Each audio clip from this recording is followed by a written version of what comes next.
Hello friends, welcome to Gargi classes. Date आज की 15 जनवरी 2021। देख लेते हैं इंडियन एक्सप्रेस की इंपॉर्टेंट न्यूज़ जो आज हम डिस्कस करेंगे। फ्रंट पेज पे अगर देखी जाए तो इंपॉर्टेंट न्यूज़ में ये देखो, अडानी ग्रुप ने 6 एयरपोर्ट्स को लिया था। मतलब एक तरीके से जो प्राइवेटाइजेशन का चल रहा था पूरा प्रोसेस, बट उसमें नीति आयोग और फाइनेंस मिनिस्ट्री जो है उन्होंने एक बार रोका है कि एक बार आप इस पे होल्ड रखो, रिव्यू करो इसमें। ठीक है, तो इस मैटर में ज़्यादा कुछ हमारे लिए काम का नहीं है। बस एविएशन मिनिस्ट्री के पॉइंट ऑफ व्यू से देखी जाए तो वहाँ पर कंपटीशन कमीशन ऑफ इंडिया का कहीं ना कहीं रोल आता हुआ यहाँ पर दिखाई दिया जा रहा है, क्योंकि डोमिनेंस का अब्यूज़ ना हो, ये अपने आप में बड़ी इंपॉर्टेंट चीज़ होती है। क्योंकि 6 एयरपोर्ट में अडानी ग्रुप का अकेले का क्लीन स्वीप करना बहुत बड़ा सवाल है।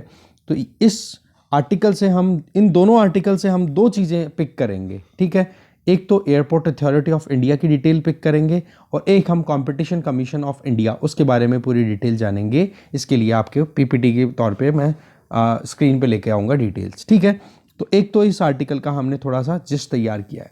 इसके अलावा अगर आप देखोगे तो फ्रंट पेज पे एक भी ऐसा आर्टिकल नहीं है जो हमारे लिए काम का हो। बस हाँ, एक यहाँ पर थोड़ा सा हम पिक कर सकते हैं कि दिल्ली में एक सर्वे करवाया गया तो पता पड़ा कि 10 बच्चे जो हैं, 10% जो बच्चे हैं दिल्ली में रहने वाले, वो स्कूल से बाहर हैं, स्कूल में नहीं जाते।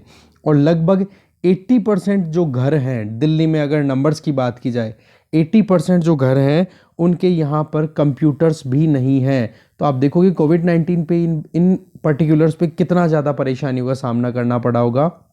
दूसरा, इनइक्वालिटी की जब कभी भी कुछ बात आ जाए तब ये सर्वे हम कोट कर सकते हैं। बाकी तो देखो, इस पर स्पेसिफिकली दिल्ली के लिए कोई एग्ज़ाम के लिए आप प्रिपेयर कर रहे हो लोकली, तो उसमें तो देखो हो सकता है कि हाँ काम आ जाए। बट अगर दिल्ली के अलावा कहीं और के लिए प्रिपरेशन कर रहे हो तो ये डेटा हमारे इतना काम का है नहीं। बस यहाँ से जो पिक करने वाली बात है कि इनइक्वालिटीज़ देखो कितनी ज़्यादा है, कि यहाँ पर बताई जा रही है कि ज़्यादातर लोग, 50% से भी ज़्यादातर लोग जो हैं दिल्ली में, उनकी मंथली जो एक्सपेंडिचर है वो 10,000 से कम है। और 50,000 से ज़्यादा वाले जो लोग हैं जो महीने का खर्च करते हैं, उनकी अगर नंबर्स देखोगे तो लगभग 8% के लगभग हैं वो लोग। समझ रहे हो? तो इनइक्वालिटीज़ बहुत ज़्यादा है, यही चीज़ शो कर रहा है यहाँ पे ये डेटा। तो डेटा हमारे काम का इतना ज़्यादा है नहीं। तो फ्रंट पेज पे जो हमारा काम का है वो हमने पिक किया। अब चलते हैं नेक्स्ट पेज पे। फिर नेक्स्ट पेज पे अगर देखें एक्सप्रेस नेटवर्क में, तो यहाँ पर ये जो स्प्यूरियस लिकर की बात आ रही है, जिसको पी करके 7 जनों की मौत हो गई, ये तो देखो काम का है नहीं।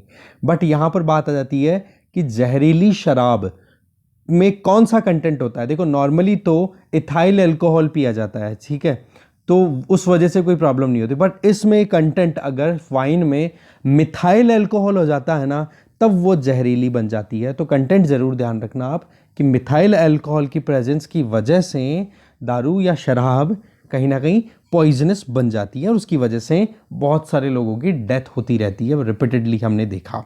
ठीक है, तो यही एक काम की चीज़ थी। आगे चलते हैं। फिर नेक्स्ट पेज पे जो एक इम्पॉर्टेंट न्यूज़ है वो ये है कि नेपाल के फॉरेन मिनिस्टर हमारे यहाँ पर विजिट के लिए आए हुए हैं। ठीक है, तो पॉइंट ये है कि यहाँ पर क्या बातचीत होगी वो तो देखो सारी की सारी बातें हम एडिटोरियल में डिस्कस करेंगे, कि मुद्दा रिलेशनशिप का है। यहाँ पर फैक्चुअल चीज़ें इस आर्टिकल में कुछ दी हुई है नहीं। बस अगर आप कोई छोटी एग्जाम के लिए प्रिपेयर कर रहे हो तो उसमें आप देख सकते हो कि ये पूछा जा सकता है कि प्रदीप कुमार ग्यावली, अभी रिसेंटली न्यूज़ में थी ये पर्सनैलिटी, ये कौन है।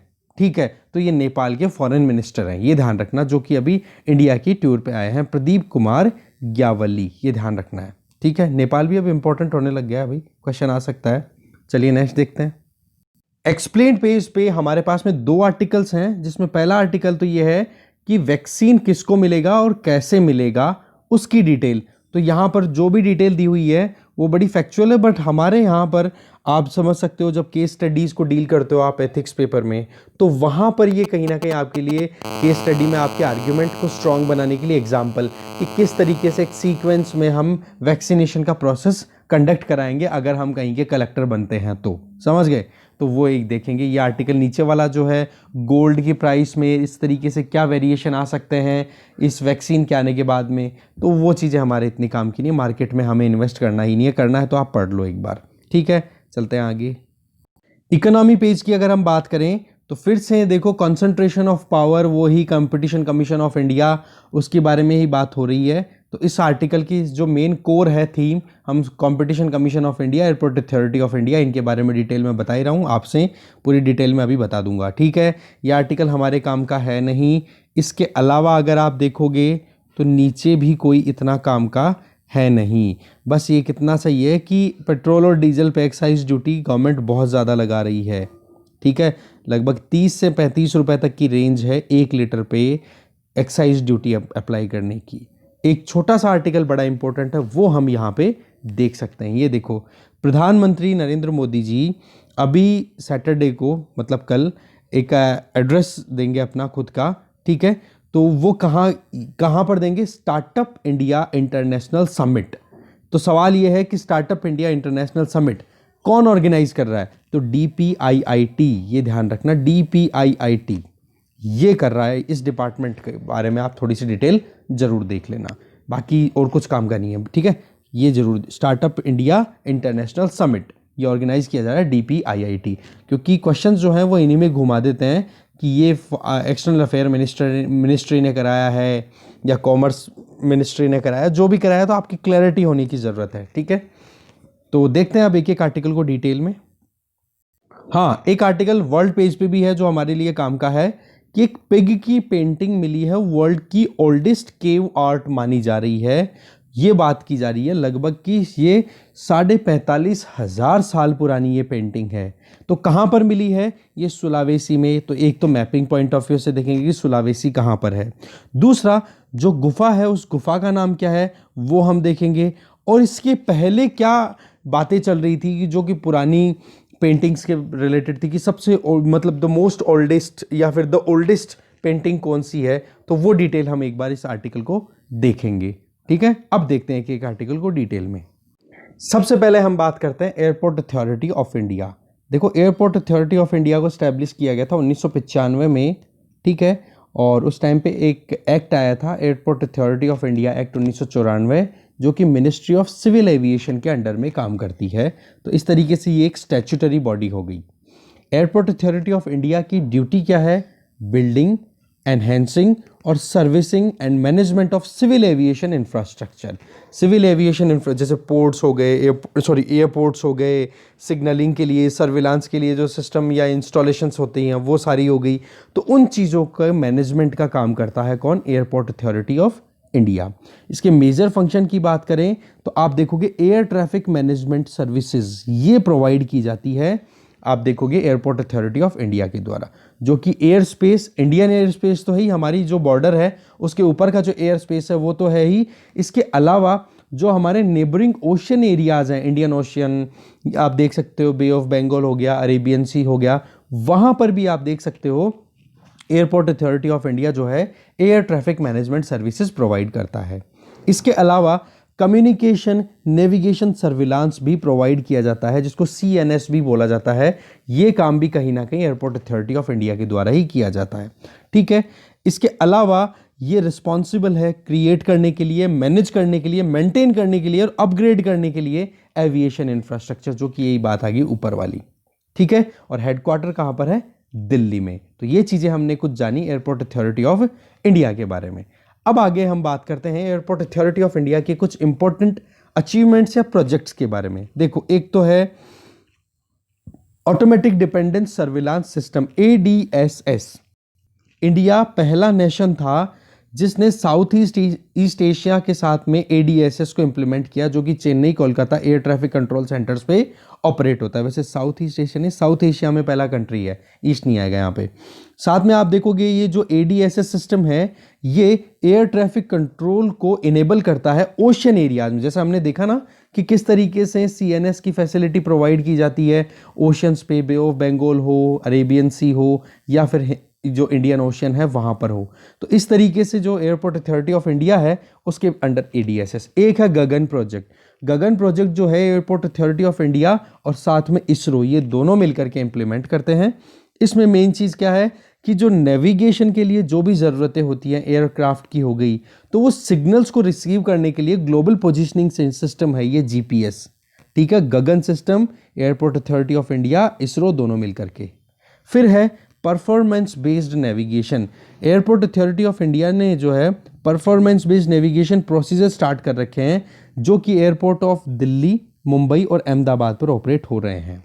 ठीक है, तो इस तरीके से 3 ये इंपॉर्टेंट अचीवमेंट्स हैं।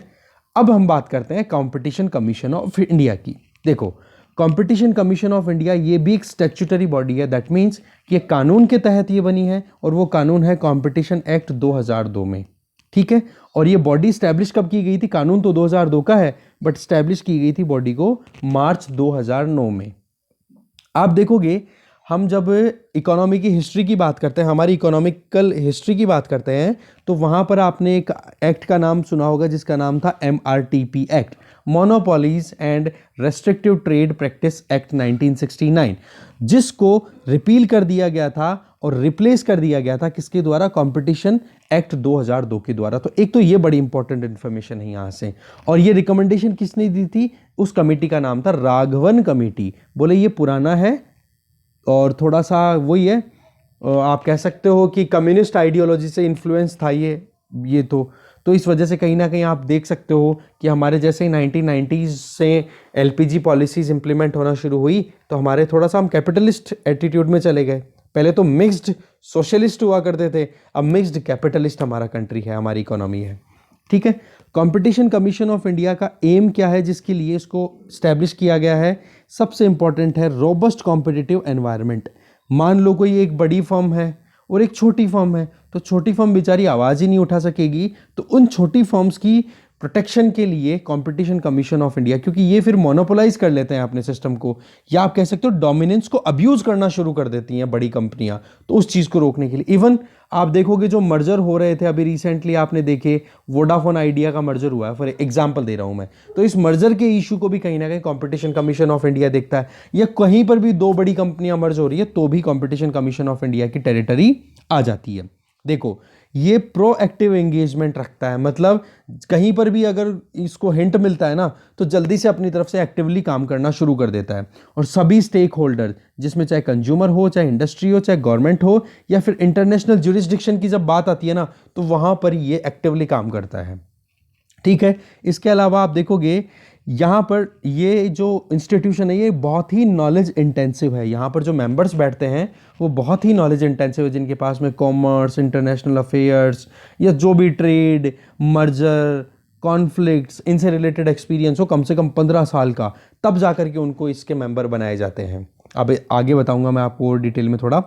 इसमें प्रोफेशनलिज्म, ट्रांसपेरेंसी, इश्यूज को रिजॉल्व करना, विजडम, ज्ञान के आधार पर काम करना, ये चीजें एनफोर्स करने का काम करता है कंपटीशन कमीशन ऑफ इंडिया में। अब आप देखोगे कंपटीशन एक्ट 2002 के तहत ये आया गया था, तो थोड़ा सा एक्ट के बारे में भी जान लेते हैं। ये पास हुआ 2002 में, इसको अमेंड कर दिया गया 2007 में। और आप देखोगे आज मॉडर्न कंपटीशन लॉ, क्योंकि मार्केट इकोनॉमी की जब बात आती है तो कंपटीशन अपलिफ्टेड है ना होना चाहिए। कंपटीशन जो एडम स्मिथ ने, आप कह सकते हो, हिडन हैंड की तरह काम करता है, वो जो चीज है वो फिलॉसफी, आइडियोलॉजी मेन फोकस्ड है किसमें? कंपटीशन कमीशन एक्ट में। ठीक है, कंपटीशन एक्ट 2002 में काम क्या है? जो हमने देखा कि एंटी कॉम्पिटिटिव एग्रीमेंट्स को रोकना। कोई भी डोमिनेंट पोजीशन पे है, कोई भी एंटरप्राइज, वो अब्यूज तो नहीं कर रहा, अपनी दादागिरी तो ज़्यादा नहीं चला रहा है। इसके अलावा कंपटीशन कमीशन ऑफ इंडिया ने, ये जो एक्ट था, इसमें कंपटीशन कमीशन ऑफ इंडिया और कंपटीशन अपीलेट ट्रिब्यूनल दोनों को स्टैब्लिश किया गया था। बट कंपटीशन अपीलेट ट्रिब्यूनल जो है ना, उसको गवर्नमेंट ने रिप्लेस कर दिया इस COMPAT, जिसका नाम है कंपटीशन अपीलेट ट्रिब्यूनल। इसको गवर्नमेंट ऑफ इंडिया ने 2017 में किससे रिप्लेस कर दिया? National company law appellate tribunal के नाम से। तो ये बड़ी इंपॉर्टेंट इंफॉर्मेशन है, ये ध्यान रखना आप। कॉम्पोजिशन की अगर बात करें कंपटीशन कमीशन ऑफ इंडिया की, तो इसमें आप देखोगे एक तो चेयरमैन होता है, इसके अलावा 6 मेंबर्स होते हैं। ठीक है, जो कि कंपटीशन एक्ट के अकॉर्डिंग अपॉइंटमेंट होती है। और अपॉइंट कौन करता है इनको? Central government. ये एक क्वेज़ाई जुडिशियल बॉडी है। क्वेज़ाई जुडिशियल बॉडी का मतलब क्या हो गया? देखो, एक बॉडी जो अपने हिसाब से गवर्नमेंट को सजेशन देती है, वो तो ओके, चलो ठीक है, बॉडी आपने एक एडवाइजरी के तौर पे स्टैब्लिश कर दी, सेंट्रल गवर्नमेंट उसमें काम करेगी। और क्वेज़ी जुडिशियल का मतलब क्या हो गया कि अगर इनको जरूरत पड़ी तो जो भी आप कह सकते हो ना अक्यूज्ड है, या फिर जो भी पार्टीज इन्वॉल्व है, उनको ये एक तरीके से पेशी पे बुला भी सकते हैं कि भाई आओ सवाल जवाब करने हैं आपसे, इसलिए ये क्वेसी जुडिशियल बॉडी बन गई। तो ये वर्ड जो है इसका मतलब ये होता है, आप बार बार लक्ष्मीकांत में पढ़ते हो ये चीज़। ये एक स्टैट्यूटरी अथॉरिटी है, ये हमने देखा। इसकी जो चेयरमैन है या फिर अदर मेंबर्स हैं वो होल टाइम मेंबर हुआ करते हैं, ठीक है।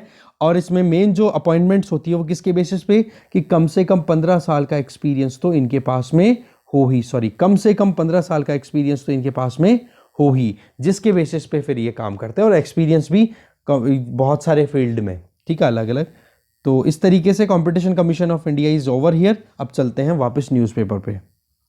अब हम आ गए who gets vaccine and how, कौन किसको वैक्सीन मिलेगा और कैसे हैं। देखो, कोवैक्सीन और कोविशील्ड इनको अप्रूवल मिल गया है और कल से ड्राइव शुरू हो जाएगी, और शुरुआत में लगभग प्रायोरिटी ग्रुप में 3 करोड़ लोगों को टारगेट किया जाएगा, ठीक है। तो पॉइंट यहाँ पर ये है कि देखो, कोविशील्ड जो है वो तो है सेरम इंस्टीट्यूट ऑफ इंडिया का, जो कि ऑक्सफोर्ड है, जो एस्ट्राजेनेका के साथ में मिलकर के ये पूरा बना है कोविशील्ड, तो है ना। और भारत बायोटेक की अगर बात करें तो वो है कोवैक्सीन। ये दो हमारे यहाँ पर हैं। अब बात आ जाती है जनरल गाइडलाइंस क्या है। वैक्सीन जो है वो सबसे पहले दिया जा रहा है वो 18 साल या उससे ज़्यादा की उम्र के बंदों को दिया जाएगा, इंडिविजुअल्स को दिया जाएगा, बंदे बंदी दोनों, ठीक है।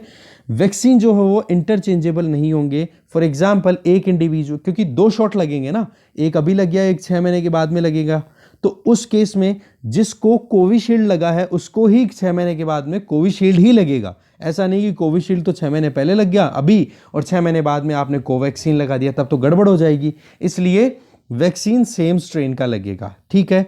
इसके अलावा अगर आप देखोगे, ये जरूर क्वेश्चंस भी देखी जाएगी, प्रिकॉशंस बरती जाएगी कि जो इंडिविजुअल, उसके अगर कोई ब्लड क्लॉटिंग की प्रॉब्लम है, कोई कोगुलेशन प्रॉब्लम है ऑलरेडी, या फिर प्लेटलेट डिसऑर्डर का कारण कहीं ना कहीं प्रॉब्लम चलती रहती है, तो अगर उससे ग्रसित कोई इंडिविजुअल है तो उसको नहीं दिया जाएगा, उसको अवॉइड किया जाएगा, या फिर कैसे को बहुत सोच समझ के वैक्सीनेशन दिया जाएगा। और वैक्सीन को स्टोर किया जाएगा 2 से 8 डिग्री सेंटीग्रेड प्लस में। ऐसा नहीं कि फाइजर की तरह -60-80 डिग्री सेंटीग्रेड तक टेम्परेचर पे रखना हो, इतनी चिंता वाली चीज़ हमारे यहाँ पर नहीं है। फिर बात आ जाती है जो एक तरीके से कॉन्ट्राडिक्शन की किसको वैक्सीनेशन नहीं दिया जाएगा। तो इसमें ये देखा जाएगा जो पर्सन ऑलरेडी एलर्जी से ग्रसित है, ठीक है, कोविड-19 की डोज देने से पहले से ही, तो उनको रोका जाएगा। एक देखें कि इमीडिएट अगर कोई एलर्जिक रिएक्शन है, कोई इंजेक्टेबल थेरेपी ले रखी है, तो एलर्जी वालों को रोका जाएगा। और एक प्रेग्नेंट और लैक्टेटिंग वुमन है ना, उनको अवॉइड किया जाएगा क्योंकि उन पर क्लिनिकल ट्रायल्स नहीं हुए। फिर ये जो फैक्ट शीट है, ये जो डिटेल दी हुई है ना, ये कहीं ना कहीं आप देख सकते हो टेम्परेरी ही इन पर्सन्स को अवॉइड किया जा रहा है। टेम्परेरी क्यों? क्योंकि जैसे जैसे और रिजल्ट्स मिलेंगे उसके हिसाब से आगे काम किया जाएगा। इसके अलावा जो मेन पॉइंट है इसमें, एडवर्स इवेंट क्या हो सकते हैं क्या नहीं हो सकते, वो इतना ज़्यादा मुझे लगता नहीं इतनी डेप्थ में जाने की ज़रूरत है। जो मेन चीज़ है ना वो है ये वाली गाइडलाइंस क्या डिक्लेयर की हुई है, अवॉइड किसको किया गया है, किसको रोका जाएगा। बाकी ये भी देखा जाएगा कि माइल्ड एडवर्स इवेंट्स कहाँ पर आ रहे हैं, जैसे किसी के फटीग हो रहा है या किसी के मलाइज हो रहा है, मतलब एक तरीके से कोई बीमारी, डिसकंफर्टेबल फील कर रहा है, चिल्स आ रही हैं, ठंड लग रही है, वो जो चीज़ें हैं उनको माइल्ड एडवर्स इवेंट के तौर पे कंसिडर किया जाएगा और उनको वहीं की वहीं, वही बात है जो ड्राई ट्रायल लिए गए थे उसमें क्या था, वैक्सीनेशन दिया और 30 मिनट तक देखा जाएगा कि क्या आउटकम्स फील होते हैं वहाँ पर किसी की बॉडी पे, ठीक है, उन्हीं चीज़ों को ध्यान दिया जाएगा। बाकी वैक्सीन्स की बात करें तो देखो, वैक्सीन अभी तक जनरली जितना भी डेटा अवेलेबल है ना तो सक्सेसफुल ही है, फेल नहीं है हमारा वैक्सीन। और बाकी जो आउट ऑफ इंडिया जितने भी केसेस हैं जिनमें फाइज़र के, मॉडर्ना के, इनके वैक्सीन्स लग रहे हैं तो वो एक अलग चीज़ है। अच्छा, यहाँ पर एक जो इम्पोर्टेंट चीज़ आ रही है वो मैं आपको हाईलाइट कर देता हूँ कि जो वैक्सीन फॉरेन कंट्रीज़ में मॉडर्ना के, फाइज़र के ये दिए गए ना, तो वहाँ पर एक कॉम्प्लेक्सिटी निकल के आई जिसको हम बोल रहे हैं यहाँ पे एनाफाइलेक्सिस। इसमें क्या होता है, ब्लड में प्लेटलेट्स डाउन चली जाती हैं और एलर्जेटिक सिम्टम्स आने शुरू हो जाते हैं ऑन द स्पॉट। तो वो जो है वो कहीं ना कहीं एक इश्यू रह सकता है, उस पर थोड़ा ध्यान देने की ज़रूरत है। और वैसे जैसे कि हमने ऑलरेडी देखा भी ना कि जिनकी ऑलरेडी कोई एलर्जी की प्रॉब्लम है उनको एक बार रोका जाएगा, बहुत सोच समझ के उनके वैक्सीनेशन दिया जाएगा। ऐसा नहीं कि एलर्जी की प्रॉब्लम है और उनको दे दिया जाए, ठीक है, वो चीज़ थोड़ी ध्यान देने वाली है। चलते हैं नेक्स्ट पेज पे, नेक्स्ट आर्टिकल पे। अब हम आ गए हैं सीधा वर्ल्ड पेज पे। देखो एक पिग मतलब एक सुअर की पेंटिंग मिली है, वर्ल्ड की ओल्डेस्ट केव आर्ट कंसिडर किया जा रहा है आर्कियोलॉजिस्ट के अकॉर्डिंग। और ये मिली कहाँ है? इंडोनेशिया का एक आइलैंड है जिसका नाम है सुलावेसी। और बताया जा रहा है कि ये जो पेंटिंग है ये लगभग 45,500 साल पुरानी है। अब एक तो ये देखने वाली बात है कि किस जगह पे या फिर कौन सी गुफा है जहां पर ये मिली है। उस गुफा का नाम है लियांग टेडोंगेंग। टेडोंगेंग, ठीक है, वहां पर ये मिली है। 45,500 साल पुरानी ये पेंटिंग मानी जा रही है। तो कुछ तो चीजें यहां पर ये बता रहे हैं कि कहीं ये पेंटिंग होमोसेपियन मतलब हमारी जो स्पीसी है उसी ने बनाई है, या फिर कोई दूसरी ह्यूमन स्पीसी ने बनाई थी ये पेंटिंग जो कि एक्सटिंक्ट हो गई। क्योंकि इधर इंडोनेशिया फिलीपींस इस वाले रीजन में है ना, बहुत सारी ऐसे रिपोर्ट्स आती रहती हैं सर, मतलब स्टडीज़ की, कि जहाँ पर पता पड़ा है कि स्कल मिला है, या फिर कोई स्कल का मतलब एक तरीके से फॉसिल फॉर्म में कि फॉसिल मिला है जिसमें ये पता पड़ता है कि वो हमारी होमोसेपियन स्पीसी से ना बिलोंग करके कोई मतलब जो ब्रदर्स थे, या फिर एक तरह कह सकते हो दूसरी जो ह्यूमन स्पीसीज थी उनसे बिलोंग करते थे। ठीक है, अब आपको मैं मैप पे ले चलता हूँ जहाँ पे डिटेल बताते हैं कहाँ पर सुलावेसी लोकेटेड है। ये आपके सामने स्क्रीन पे है। ये देखो इंडोनेशिया वाला रीजन है, ये फिलीपींस हो गया, ये जावा, ये इधर सुमात्रा, ये इधर मलेशिया वाला रीजन आ जाता है। ये देखो कैलिमिंटन बोर्नियो, बोर्नियो वाला आइलैंड, ठीक है, ये है सुलावेसी। ये ऑस्ट्रेलिया आ गया, इधर इधर न्यू गिनी आ गया। अब आपको मैं थोड़ा सा प्रैक्टिस देता हूँ। इस वाले रीजन को आप अपनी एटलस में खोलो, ऑक्सफोर्ड की हो या फिर ब्लैक स्वॉन हो, कोई प्रॉब्लम नहीं है। और इस वाले रीजन में देखो कौन कौन सी वाटर बॉडीज हैं और कौन कौन से पॉइंट, कौन कौन सी वाटर ये स्ट्रेट्स हैं जो दो वाटर बॉडीज़ को जोड़ रही हैं। मलक्का स्ट्रेट हो गई, जावा स्ट्रेट हो गई, इनके बारे में आप देखो ढंग से। ओके, और कौन कौन से कंट्रीज़ लोकेटेड हैं। तो आज की डिस्कशन हमारी यहीं ख़त्म है। Thank you very much.